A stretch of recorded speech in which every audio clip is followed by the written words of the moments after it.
J'ai eu effectivement à échanger avec les panélistes sur la question de l'entrepreneuriat et de l'emploi, disons, des femmes dans le cadre de l'autonomisation des femmes. Et je pense que cette thématique est d'autant plus importante qu'aujourd'hui, les statistiques et les enquêtes montrent que plus les femmes entreprennent, plus les femmes ont accès au marché de l'emploi, et cela effectivement va permettre de les rendre autonomes économiquement afin de pouvoir prendre en charge leurs préoccupations. D'autant plus que généralement, ces femmes, la plupart vivent en couple, et je pense que l'accès disons, au marché de l'emploi et le fait d'avoir des ressources additionnelles leur permettent naturellement de pouvoir être autonomes. Et je pense que c'est un aspect très très important. Et l'idée effectivement qui est ressortie le plus, c'est de dire qu'aujourd'hui les difficultés liées à l'entrepreneuriat et à l'insertion des femmes sur le marché de l'emploi est fondamentalement liée aux conditions de vie, aux conditions familiales, mais aussi à la législation en vigueur. Parce qu'aujourd'hui, lorsqu'on montre que les femmes gagnent moins que les hommes, lorsqu'on montre que les femmes ne parviennent pas à subvenir à leurs besoins par rapport à leurs préoccupations, cela effectivement donne une idée surtout à l'État qui doit effectivement prendre des mesures fortes allant dans le cadre de proposer des réformes législatives, pourquoi pas, pour faciliter l'accès aux femmes, disons, à l'entrepreneuriat. Et on est même allé jusqu'à préconiser une forme de discrimination positive.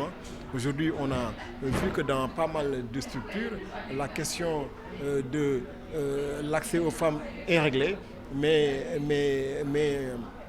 ce n'est pas toujours évident. En tout cas, les discriminations restent toujours, disons, de mise sur le marché. Essayez de voir surtout la question de l'accès, la question du privilège qui peuvent leur être apportés financièrement surtout.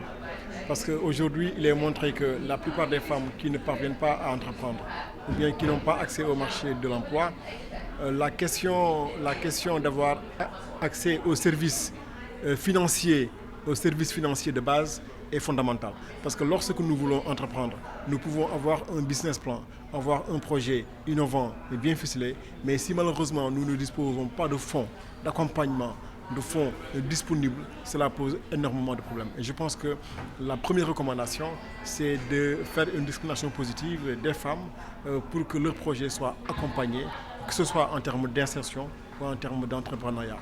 L'autre recommandation, effectivement, c'est de voir du point de vue éducatif aussi. On a vu que l'aspect capital humain joue un rôle fondamental. Il est montré que les femmes qui sont les plus éduquées, qui sont les plus instruits, sont à mieux de répondre aux préoccupations d'insertion sur le marché de l'emploi.